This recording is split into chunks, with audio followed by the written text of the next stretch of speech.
And we are live, and welcome to another incredible and fantastic Wisdom Circle. My name's Sophia from Sacred You. More importantly, we've got the beautiful Lisa Doucette, who's coming with us today to share a myth that will feed and nourish the wild woman, which is the title of the panel, Wisdom Circle. I was going to say panel discussion. Title of the Wisdom Circle: Share the wisdom about an incredible myth that I'm really excited to hear. So, Lisa, I'm going to hand it over to your beautiful self, and Okay. then to tell us a little bit about you and start the myth before we introduce these amazing women speakers. All right. Thank you so much. I'm so honored to be hosting tonight. It's tonight here. I know some of you are tomorrow morning in other places, so thanks for joining us. I am so honored also to be on the panel with all these beautiful souls. And tonight, um, we're gathering beneath the energy of a full moon in Aquarius, and the full moons illuminate things. They bring light to what has been hidden, forgotten, or quietly waiting for our attention. And Aquarius carries the energy of freedom, authenticity, and community. It asks us what becomes possible when we stop trying to fit into places that were never made for us and begin honoring what makes us different. At the same time, the sun is moving through gate 31 in human design. That's the gate of influence and leadership. Gate 31 is found in the throat center, and its voice says, I lead. But it's not the leadership through force and control. It's the kind of leadership that emerges when we speak honestly, when we trust our wisdom, the wisdom of our own experience, and when our voice serves something larger than ourselves. That feels especially meaningful as we gather to nourish the wild woman. The wild woman exists in all of us. She is the part that remembers who we were before we learned to silence ourselves, make ourselves smaller, or give away pieces of who we are in order to belong. She knows when something is no longer true for us. She knows the way home, even when we have forgotten. So tonight we're going to hear the story of the Selkie, a woman whose freedom, identity, and deepest nature are held within her sealskin. As you listen, you don't need to analyze the story or search for the correct meaning. Simply notice what stays with you. Notice what you feel in your body. Notice whether some part of the story feels familiar. Perhaps the full moon is illuminating something within you that is ready to be reclaimed. Perhaps gate 31 is asking what truth is ready to be given a voice. And perhaps the Selkie is here to remind us that no matter how long we have been separated from our deepest nature, the way home is still there. So before we dive into the story, I'm going to read the story from the book If Women Rose Rooted. Um, it's a great story. A great book full of lots of Celtic myths, and this is probably one of my favorites. So I'm excited to share that with you this evening. But before we jump in, I'd like to introduce the beautiful souls I have on the panel with me this evening. So Christine, you're the first person I see. So would you mind introducing yourself to the group this evening? Sure. Hi, I'm Christine Mira, and I'm from the San Francisco Bay Area in California. I work with clients who are in search of more answers, sort of looking outside the realm of everyday life, and I give them access to their own nature through Ayurveda. That's the conversation that we begin to understand how our nervous system expresses ourselves. So I'm considered a practical mystic because I bridge both worlds at the same time. Thanks. And Christine, what made you join the panel this evening? Just the invitation, it sounded interesting. So, yeah, burst in many different topics of conversation. So I thought it might be fun to do. I love that. Thank you. Sarah, you're next. If you don't mind Hello, introducing hello. yourself. Sure thing. Thank you, Lisa, and thank you, everyone. Sarah Roccasano. I'm an author, motivational speaker, and founder of Emboldened Adventures, a transformational platform that inspires personal, professional, and spiritual development. And I'm wearing green. Something told me put green on today, and you can see I have green everywhere. And you say we're reading from Celtic wisdom, so green is very much a Celtic color. So I'm excited to hear what we have to discuss tonight. And I think this panel is very interesting. Wild women, it's always an interesting topic, connection to the land and reclaiming our authentic self, especially under this very powerful, potent full moon. So let's get it. Thank you so much, Sarah. Sally Ann? Thank you so much, Lisa. My name is Sally Ann Joy. I am in just on the north coast, New South Wales, Australia, and I'm from Elevating Consciousness. And through Elevating Consciousness, it is my passion and my mission to help people remember who they truly are beyond the 3D, beyond societal conditionings and beliefs that have held us back, to remember who they truly are and live an authentic and empowered life. So this topic really resonated with me. Absolutely. Tap into the wild woman and just be our authentic true selves, unrestricted and unlimited, because that is who we truly are. So I act as a guide and I facilitate journeys to help people get in touch with the true essence of who they truly are. Thank you. I love that. Thank you. And Roly, you're next. I should unmute first. So Gigudo Migunfe is my spirit name, which means talking feather woman. And I work with women with anxiety using holistic practices, what I refer to as moon medicine. Moon medicine is about the cycles, not just about the lunar cycles.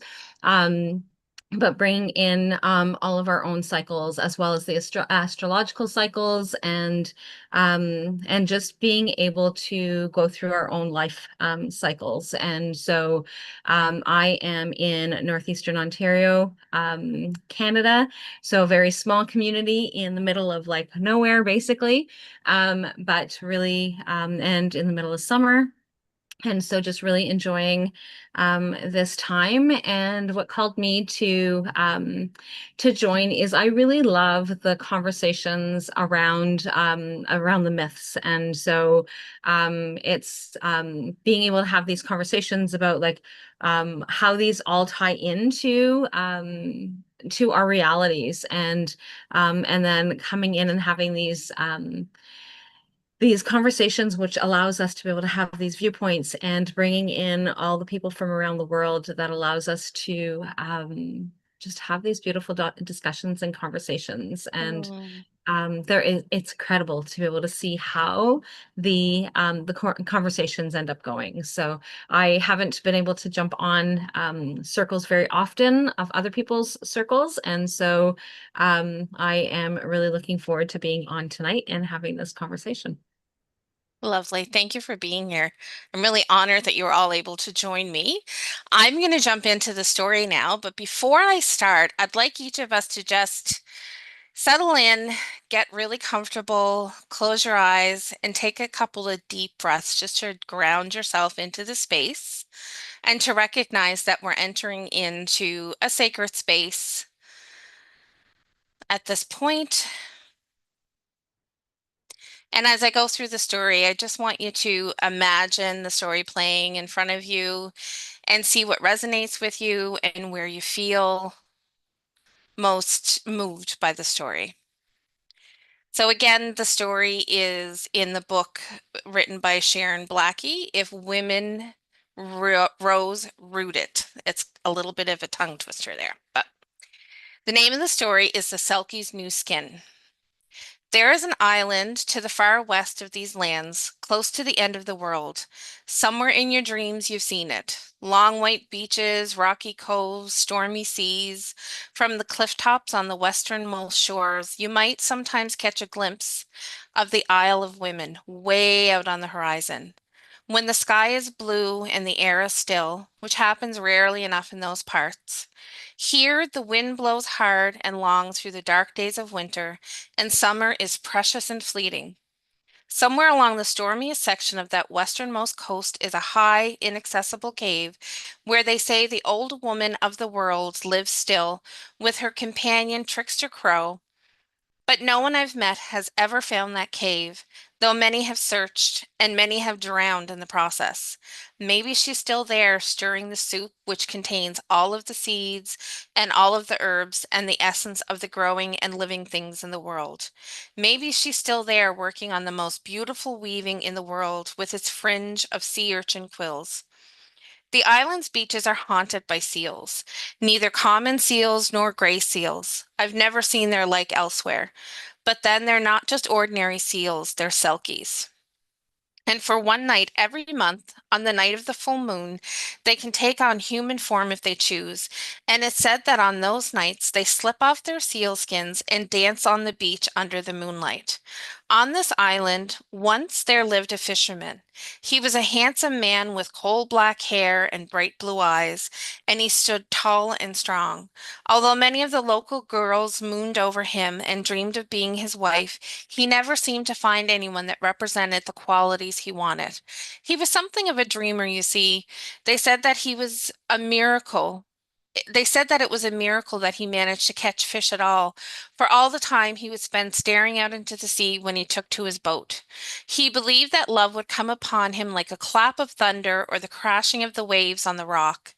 And he never had that feeling with any of the girls he grew up with. They were all too familiar somehow. He wanted mystery. He yearned for something that he couldn't name. One night he was feeling restless, and so he took a barefooted walk along the beach as he often did. The sky was midnight blue velvet, the stars shining brightly, and the full moon smiling down on him as he stared out to the waves. His eyes rested on a large smooth rock that lay in the far shallow waters of the bay, and it came to him that he could see movement on and around that rock. As he paddled slowly and quietly towards it, he saw a small group of women dancing in the sea.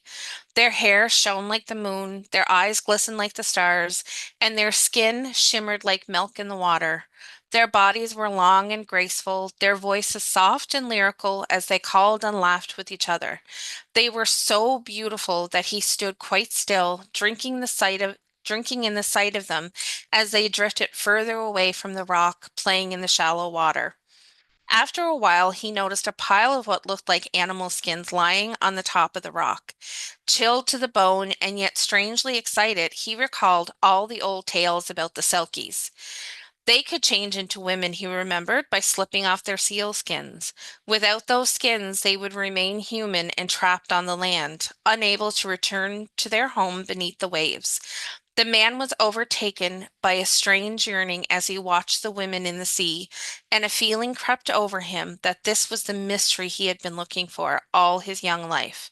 Somehow these women personified his love of the sea and her beauty and mystery, and he wanted one of them for his wife. So he crept quietly to the rock and stole one of the seal skins, folding it tight and tiny, and pushed it into the pocket of his jacket.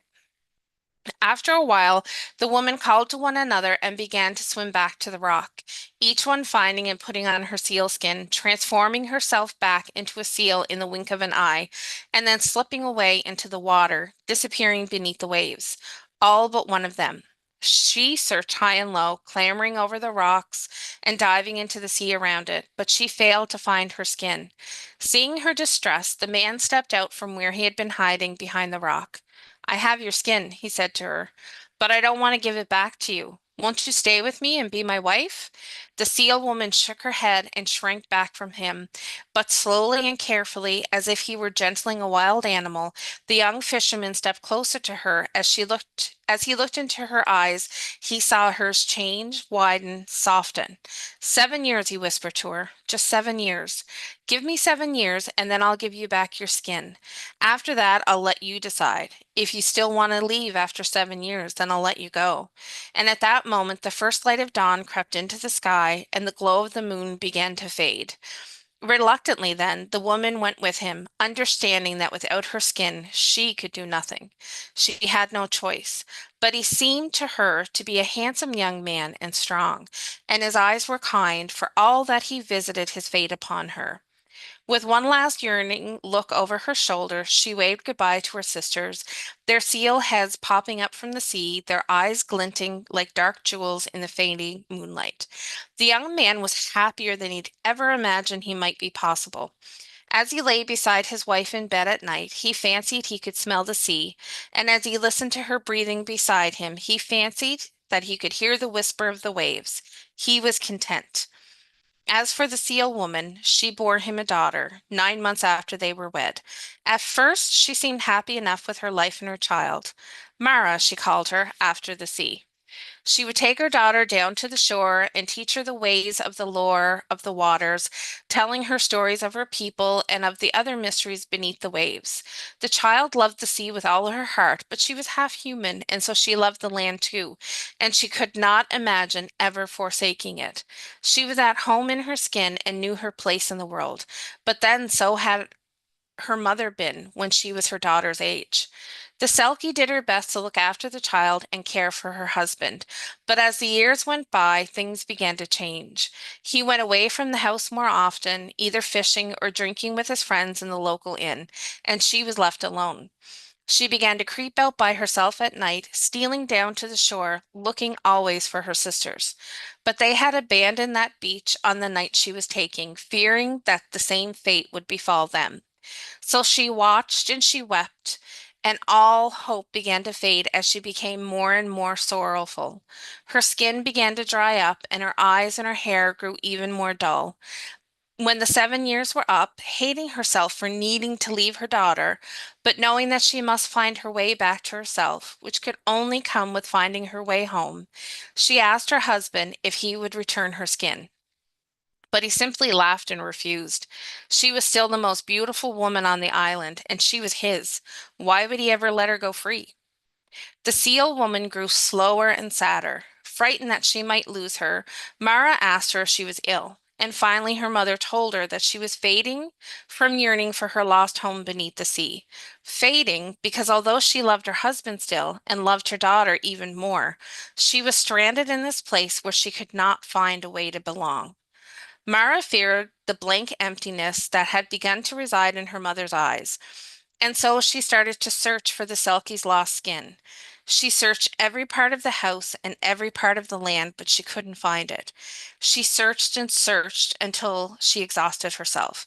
Then eventually, one night, after she spent hours searching again while her father was out and her mother asleep, she found herself yawning in the boat shed and crept into her father's boat to take a nap. And there, under a heap of fraying ropes and soiled sailcloth, she finally found the sealskin, hidden still inside of the pocket of the old jacket that the fisherman had been wearing on the night he stole her mother away. As Mara pulled at it and the skin rolled out, she caught the faint sniff of the sea, the smell of her mother. But as she picked it up from the floor where it had fallen, the skin began to disintegrate in her hands. It was old and desiccated. It had not been used for a long time, and now it could never be used again. Mara hurried home and wakened her sleeping mother, and with tears in her eyes, brought her down to the shore, where she presented her with old shredded skin. She watched as her mother sank to her knees and wept. She saw the hope, and then the life began to drift out of her eyes. And then she acted. She half carried, half dragged her mother down to the sea, where she rolled her into the shadows and let the sea water cover her body. Slowly, slowly, the Selkie woman began to revive, but as she walked back to the house with Mara, there was nothing but emptiness in her eyes. For many weeks, the Selkie woman stayed in her bed. Her heart was a black hole. There was no help to be found, and her life stretched ahead of her, endless, dark, and hopeless. She would never find her way home, never find her place, never again find a way to belong. But Mara would not let her mother die, and so she went to visit the wise old woman who lived in a small stone cottage up the hills at the far end of the village.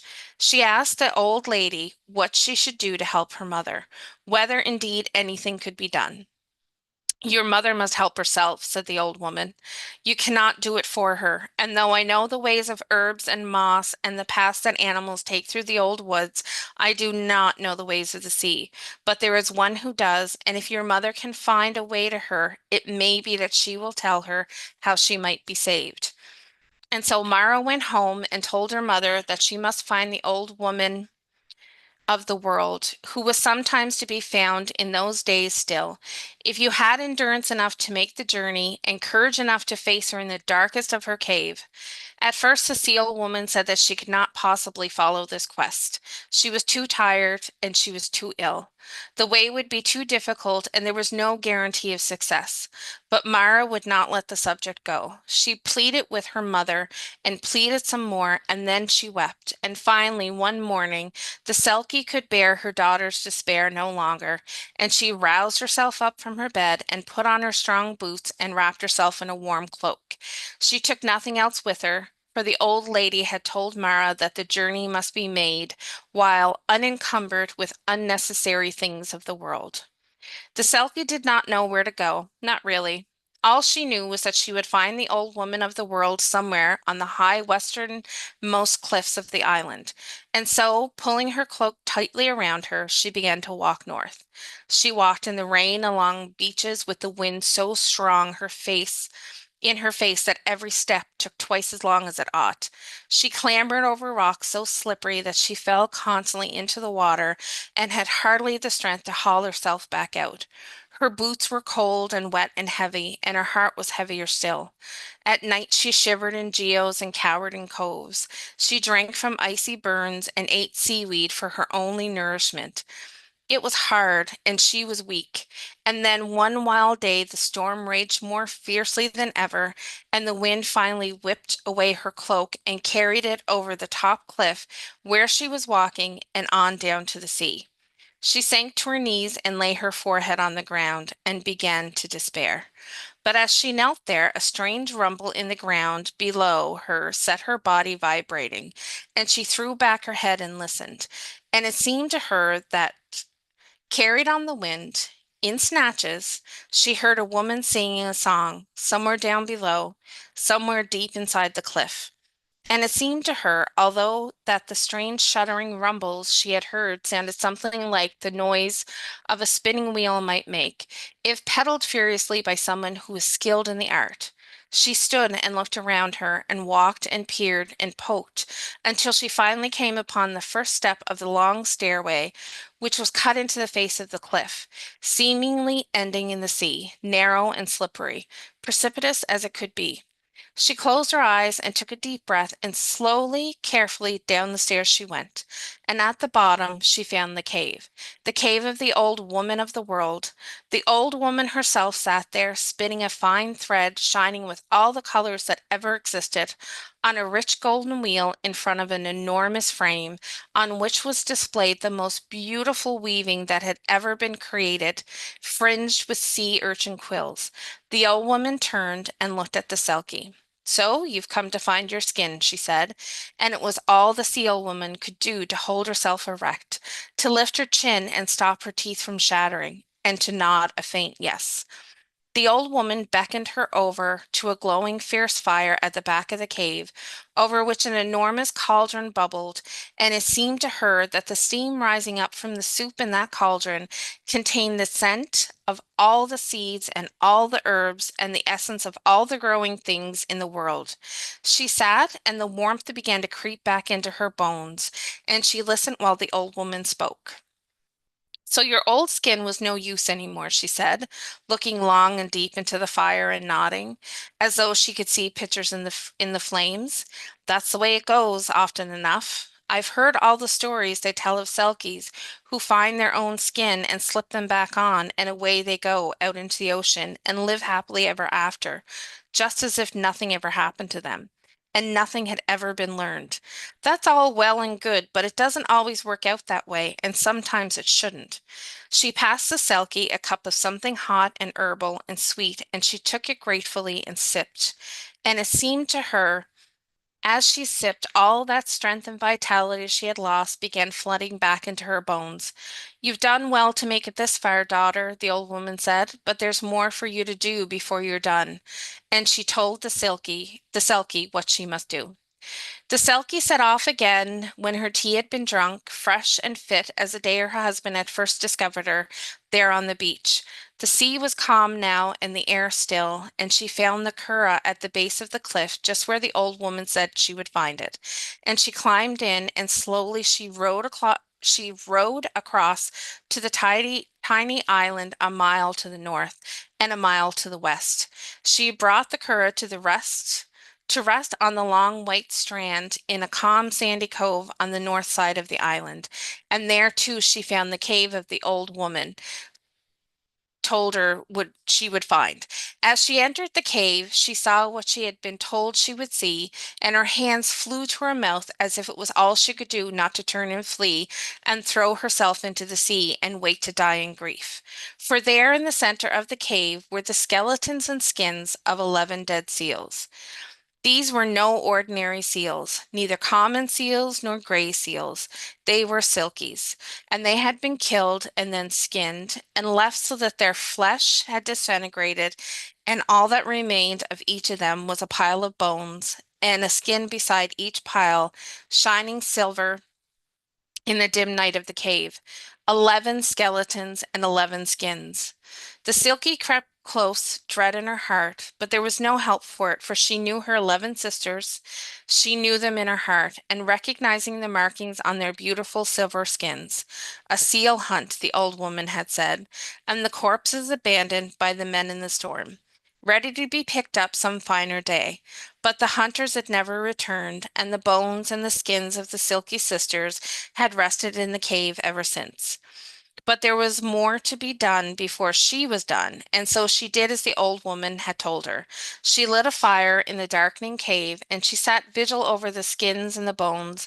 And as night fell, she began to sing the old laminate over the bodies of her kinfolk.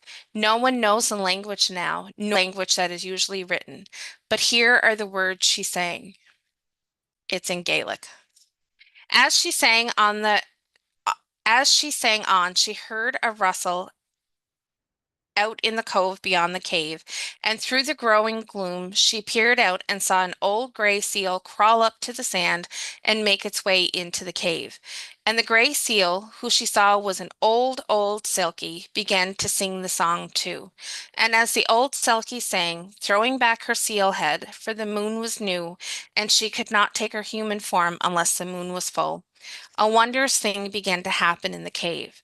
Slowly, the flesh began to reform on the bones of the dead seals, all but one, the smallest and the youngest. And little by little, the skeletons began to reshape and to seem more like seals. And they grew fatter, and they shuddered and breathed. And finally, when they were strong, rolled over and slipped into their skins, all but one, the smallest and the youngest. And 10 of the seals formed a circle around the sister child who could not live again. And they lifted their heads up and sang a song of mourning. When they were done, they crawled out of the cave onto their bellies and came again to the ocean, beckoning their sister to follow. The old woman had told the Selkie that she would know what to do when the time came, and it seemed to her now that this was the thing that must be done. She reached for the skin that remained and held it to her breast, inhaling the faint scent of a lost sister. The old seal nodded and then turned away and followed the younger ones back to the sea. It would have been easy for the Selkie woman to go then. Her sisters were waiting for her, but if she followed them, they would lead her home. But there was one more thing she must do, one thing that could not be abandoned so lightly.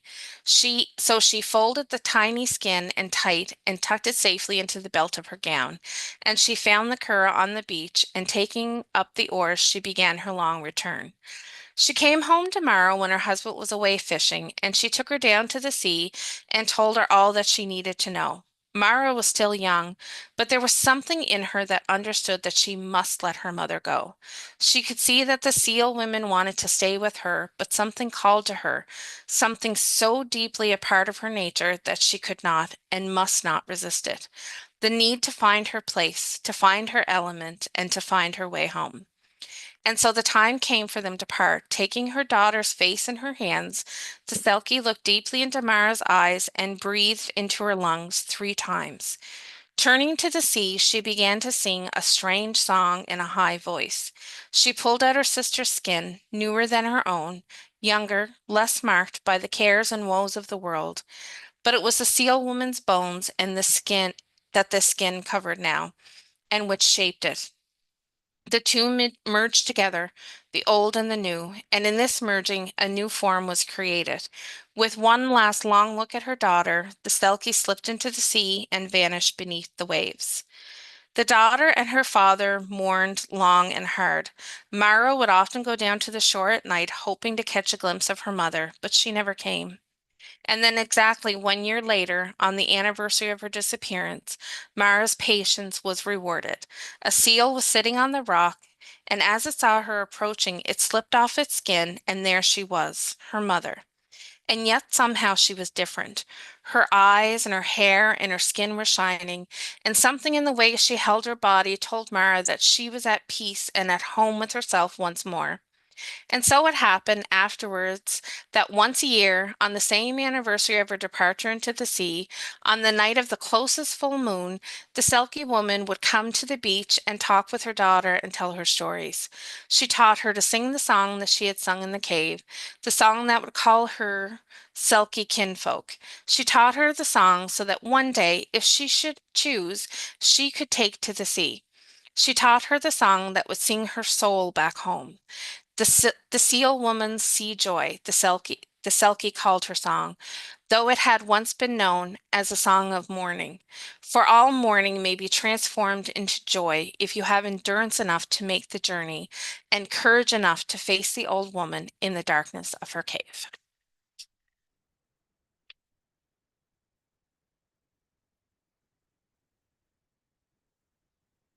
So that's the story of the Selkie and her daughter. And I'm really curious to know if anybody wants to share anything that came up immediately when Sarah. Thank you for reading that, Lisa. It was a great story. And I think what came up immediately was anger. I was mad. I was mad that this man took advantage of this woman. And I just felt like he took away her sovereignty. He took away her freedom, her wildness, and it wasn't fair what he did to her. He trapped her. And at the same time, though, I was wrestling with the theme. One of the really important themes of my upcoming book is about surrender and trust. You Mm, have to surrender to whatever's happening and trust that things are going to work themselves out in a way that then brings joy at the end. And so ultimately, mhm, this song, this story is the hero's journey. It's going into the abyss and coming out mhm, transformed, and then obviously giving the gift of the elixir of the goddess to others, her daughter in some ways. So yeah, I think this story triggered me because I used to have these reoccurring nightmares about getting married and the idea of being attached to somebody. And so my modern brain, even though this is a wild woman story, my modern brain was thinking, where's the contract? How come she didn't agree to this? You know, he's promising mhm, something he couldn't deliver on. Where are the repercussions? You know? And so, you know, where's the punishment for this guy at the end of the day? You know, nothing mhm, mhm, happened. So, and this poor woman had to go through all this crap, but at the same time, there's a bigger picture here unfolding, and she was able to save her beautiful family of mhm. sisters. So it turns out to be a really great story at the end, which, you know, ultimately assured my initial anger. Thank you for that. That's a really beautiful take. I like your viewpoint on that. Anybody else want to share how they felt? Broly. So for me, initially, it really brought in the cycles of abuse and domestic violence, and like how Mm, women get pulled in and get drawn into the trap of like, I can't get out, I can't get out, there's nothing I can do. And then when they find that opening of being able to of being able to like get out, and it's like being able to find yourself, and then being a role model for her daughter, and then and being able to do all these things. But it was that initial that, like Sarah had said initially, like that, like he trapped her, like it was fully it was full on entrapment. And but just being able to find her way out of being able to be stuck in that. And then one of the things that is a common theme from working with women over the years in domestic violence situations is that there's always, not always, sometimes they can find it on their own, but there's generally something that is that push for them to be able to get out. And a lot of times it's their child. It is their children that helps them find that that strength to be able to go. And so the daughter who had actually found the sealskin and that kind of thing. And then it was like, well, I need to keep pushing. I need to keep finding. I need to go. My daughter, like, I need to do this for my daughter. And then that whole hope that she has for her daughter is that huge motivator. So so there are women who can get out of it without having that push, but oftentimes, or at least the patterns that I've seen, has been that there's that one thing that really pushes them, and generally comes through their children somehow, of being able to give them that strength. So that's what came up for me. Yeah, there's something beautiful about the younger generation being able to push the older generation. Like I know in my situation, it was my kids that pushed me to that level. So I don't know if I would have done it for myself, but definitely for my children, and having that desire to have that healthy, balanced life for your child, it's really important. So thank you for that. I love that viewpoint. Christine. Well, I see that the themes of entrapment was what I got triggered into, was more of how we get married, how we decide, we're gonna enter into this relationship by choice. And over time, those 7 years of having children and losing your identity and becoming someone's wife and becoming someone's mom, and just the amount of chi that it takes, to sustain all that, even if the relationship is good. I mean, in this situation, it was marginal, but um, we as women give up our sovereignty in the idea of being a couple or a family. And I think as our children grow, and they step into their independence, we find ourselves sort of like, what is my purpose now? And before that, you had the entire life. I had an entire life before I got married. And my husband died, and then I was like, who am I? And it took me about 5 years to like get my footing back. And I think, one of the major things for me was I hadn't skied the whole time my kids were little because they didn't like the snow. So it was like 25 years. I used to do that all the time when I was young. And then, they didn't really like it. And then they became independent and I could go off. And I refound my love for being on the slopes, sort of like her finding her skin. And it was really challenging. My body had changed. I wasn't as strong. I didn't really like it as much as I used to, but I still liked it. And, I was just sort of in an amalgamation of who am I and what am I after having children and now being a widow, and, really just trying to find my way back. And so that story hit me on a lot of different levels of me finding myself and rediscovering the things that I loved, and realizing I had changed so much that, and not bad or good, it was just the passing of time. Yeah. So Yeah. that's how that story impacted me.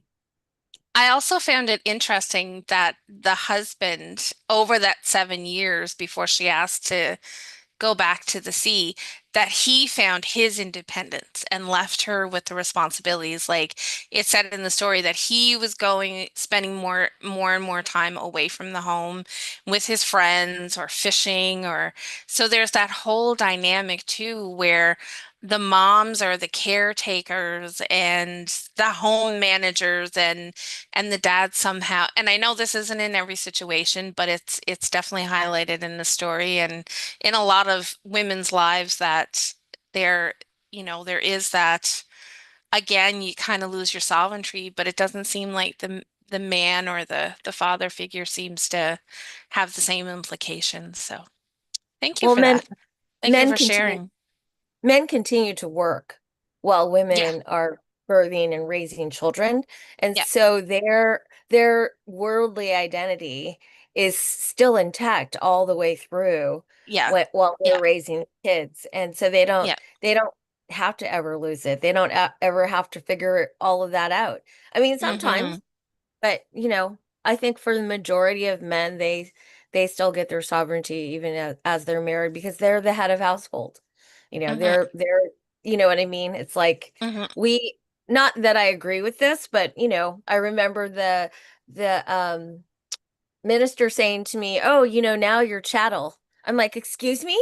She's like, "Yeah, once you're married, you become property of your husband." I'm like, "No, no, no, that's not how, that's not my Yeah, agreement to this." But by law, that's what it used to be. Women were chattel, and yeah, that's why it always is so patriarchal, in the yeah, system. So, 100%. Yeah. Sally Ann, anyway. did you have anything you wanted to share? Yes, thank you for sharing that beautiful story, Lisa. Beautiful, My beautiful pleasure. story. So much in that. Yeah, I think Mm-hmm. interesting how things can change. Like, she was entrapped originally, and then as the story goes, they had a loving relationship for a little while, and then things changed, and he was out of the house. So he was moving out of the house, but it shows how things can also change, like through the progression, things change, and how dynamics can change as time goes Mm-hmm. by. And I also was particular note I thought was the bond between the mother and the child, and like the daughter going looking for that skin. She didn't want her mum to leave because she loved her mum, but she made that sacrifice out of pure love for her mum because she knew this is what her mum needed. So she supported Mm-hmm. her mum in her journey back to the sea. And so that bond, that strong, beautiful bond between the mother and the child, and then the mother coming back later regularly to still touch base with the child. But I think another thing that was highlighted is that even in situations where there can be a feeling of entrapment and stuckness, there is support, like the old woman, the support that come forward, there is support. Mm-hmm. And so when sometimes feeling very stuck within a structure, it's been able to somehow gain that wisdom or that understanding that there is Mm-hmm. support on levels that may not be necessarily obvious at the time. Mm-hmm. So I think that came through, and then the support of the seals at the end. So yeah, a lot in that story, many, many layers. Thank you. Yeah. Yeah, there is, and I'm sure we could probably peel the layers apart for quite a while, but I'm interesting to know, because everybody here kind of talked about the same thing of entrapment and walking away from an abusive relationship, and but what do you think the skin represents? Her skin, her seal skin.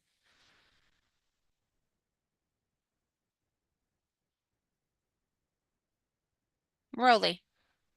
So, just um like I want to say part of her identity, but it's part of her identity because once she's put it on, it's no longer part of her identity, and it's that shift in that whole part of who we are because who we are when we were born isn't who we are when we die. Because like there are so many things that we evolve, that we change, that we shift. Our like our own skin shifts and changes, and it's not supposed to fit us the same way that it did when we were born. And so when we were 30, then it's not where it's supposed to be when we're 60, or that kind of thing. And so like her skin, like that whole representation of so it goes right back into that cycles that I work with all the time, is that things shift and change and evolve, and we don't have that same and we're not supposed to, right? So we're supposed to learn. We're supposed to like that's the whole point of our soul evolution, right? So like we're supposed to have this and it's easy for us to be able to stay stuck in what fits, and like try and mend our skin so that it can actually allow us to be able to stay in there longer. But when we actually really allow ourselves to evolve, we actually get to really be in that space of being different, and having that connection. And I know that Sarah often shares about her journey, like just in circles that we've been in, and it's like that huge transformation of like definitely like, and not, and myself as well, and like everyone else. I know that, but I know that Sarah's got this like it's like she literally turned a page, and things just shifted for her, and she's been able to continue running ever since. And if she was staying stuck in that, sorry, Sarah, I don't mean to like center you out, but I really love in terms of that story of like that storyline of like, I don't need to be here, right? I don't need to be here, and I get to turn the page, and I get to run with it. And whereas like I know that my journey has been slower, and like whereas like it's that big huge shift. And like I think that that's where she was as well, is that when she put it on, it's like, okay, it doesn't fit. And then she was able to like figure out and start that journey of like, and moving ahead, and being the heroine in her own story. I love that. Anybody else have any thoughts on the Sally Ann?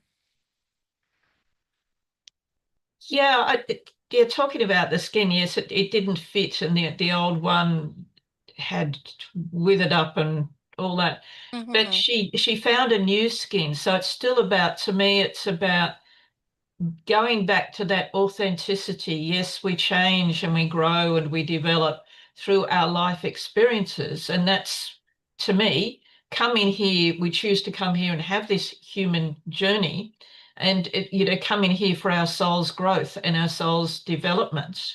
And that's one of the reasons we come.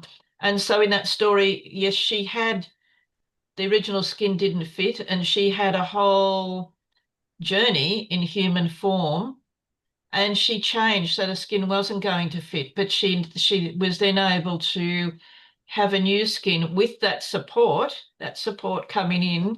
But for her to find her new way forward, that support coming in, where a new skin was then able to be adapted to fit the person who she was now, after going through all those experiences that she'd been through. Yeah, I love that. Mm. Rolly, did you want to say something? Just when Sally Ann said the word adapted, it was like, oh my Adapt, gosh, yeah. light bulb, Yeah. right? So Yeah, I was actually typing that in the chat. Yeah, for me too. I feel like she, because of our life experiences, it's not the same.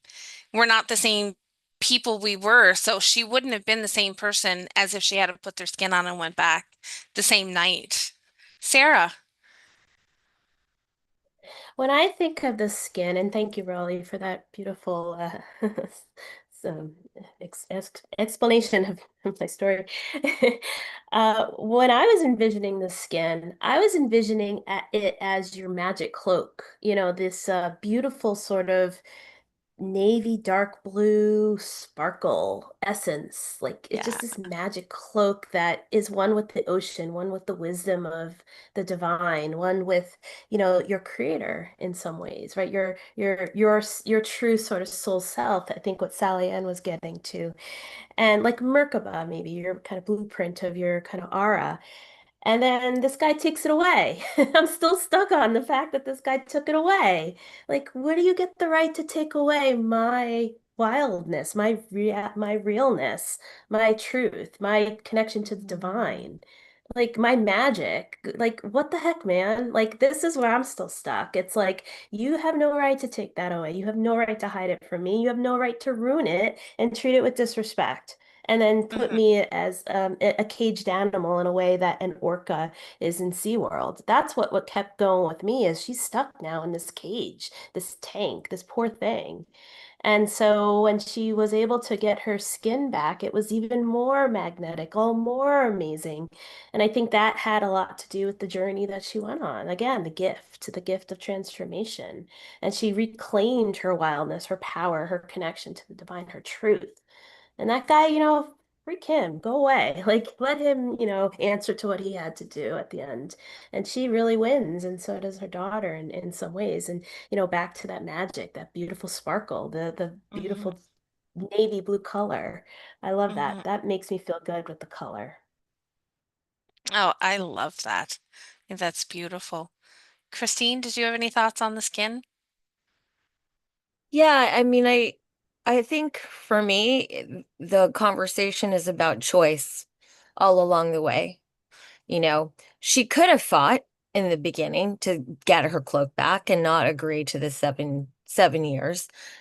But she made the choice that, this was something she was going to experience. She had a child, she like was in a marriage, in a relationship, and knew when she was withering and dying from being in that framework. And so she had a choice, to move forward in her life by finding her cloak and not being able to find it. And then, the conversation about children, like I have two boys, and I think my process of my husband's death would have been completely different had I not had children. And I remember someone saying to me, oh, you've managed this so well, and I'm like, manage, I have two children. I have to make sure I wake up every day and I get them out of the house and that they're having a life. Like I don't get the opportunity to stay in my bed and cry and be brokenhearted. Even though I was brokenhearted, I still had to get up and do it.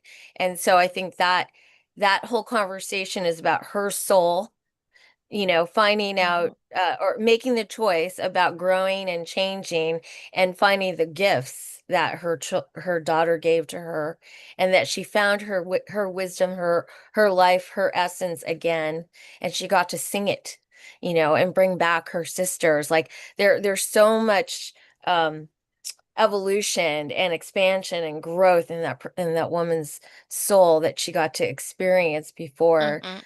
transition. So, um, for me, it's about that.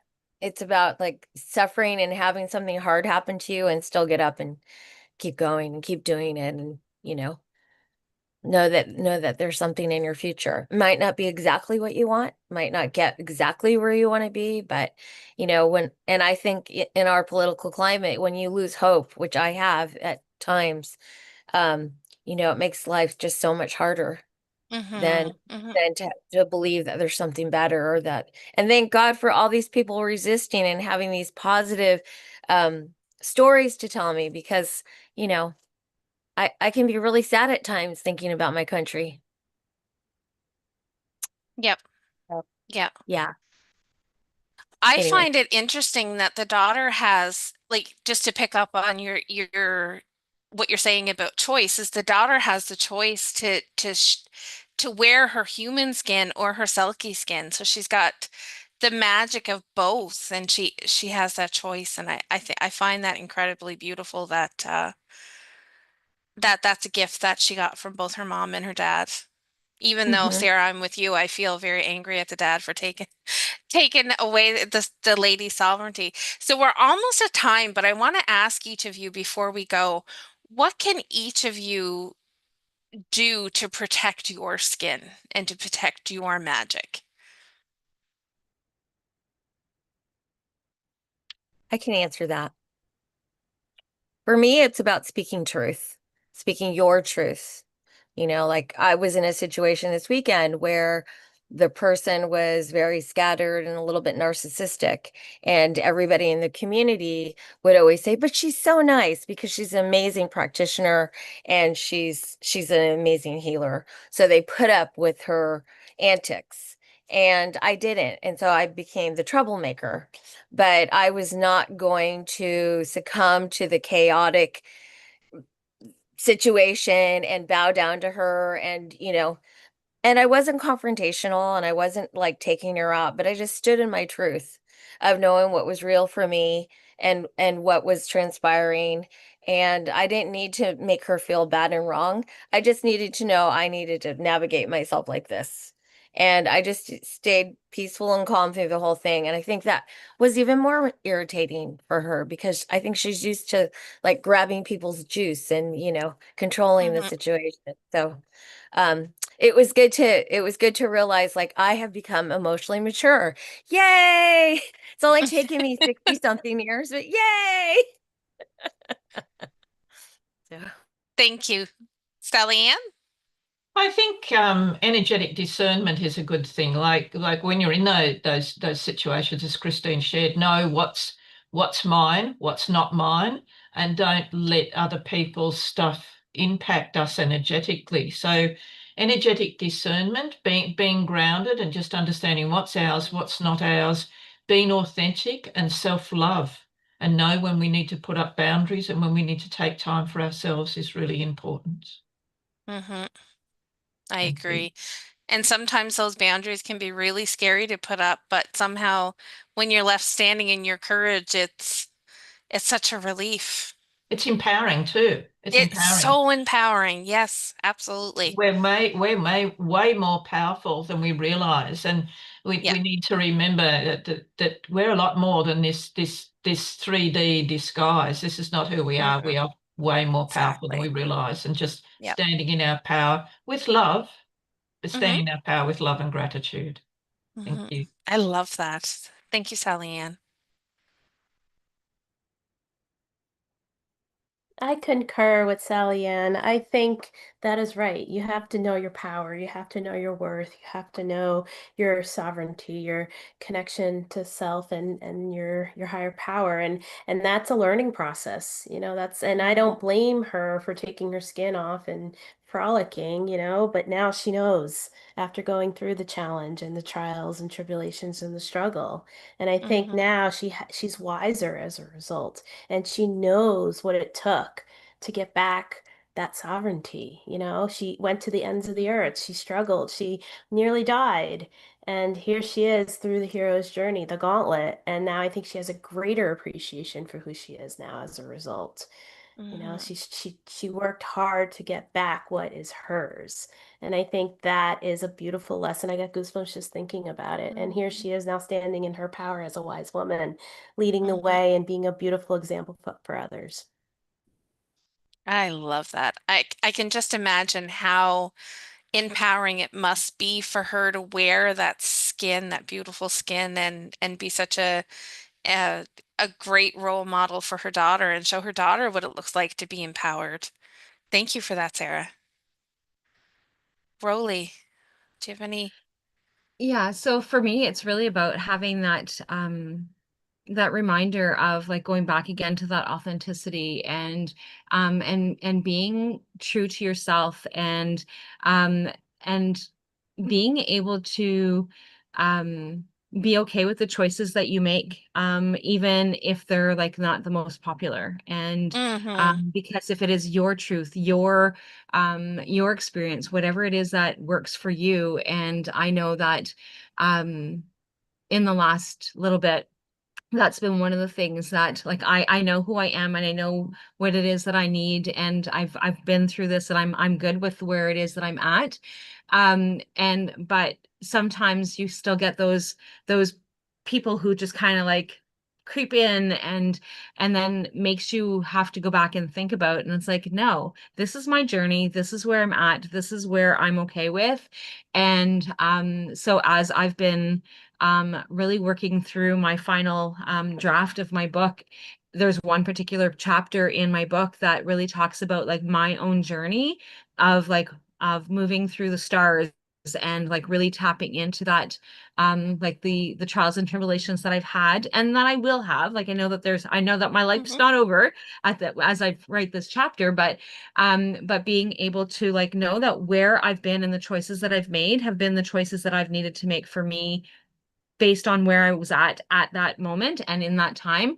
And there isn't anything in my journey that I would change, because all of those things have actually made me who I am. And so I think that that's the biggest lesson for me, is that reminder. And even though I know it cognitively, it's like that reminder of like just reminding myself that like, no, like it doesn't matter what everyone else believes. It really is who I am authentically, and that I wouldn't change what it is that I do and how I do it. And at least not at this point, not at this point in my life. Maybe later it may look different, but right now in my life, at this moment, this is where I'm at with all the shifts and changes that I've had moving forward. So I love that. Thank you for sharing that. One thing that really stood out for me in the story is when the Selkie was talking to the old lady, and the old lady said that, you know, some of the Selkies take off their skin and then they put them back on and they go back out to sea, or sometimes they can't. But that there's a lesson to be learned. So I think part of rediscovering the wild woman in me and protecting her is remembering that life is all about lessons and that life is happening for us and not to us. So when those devastating things happen, we have to pause and try to figure out, what is life trying to teach me in this moment? So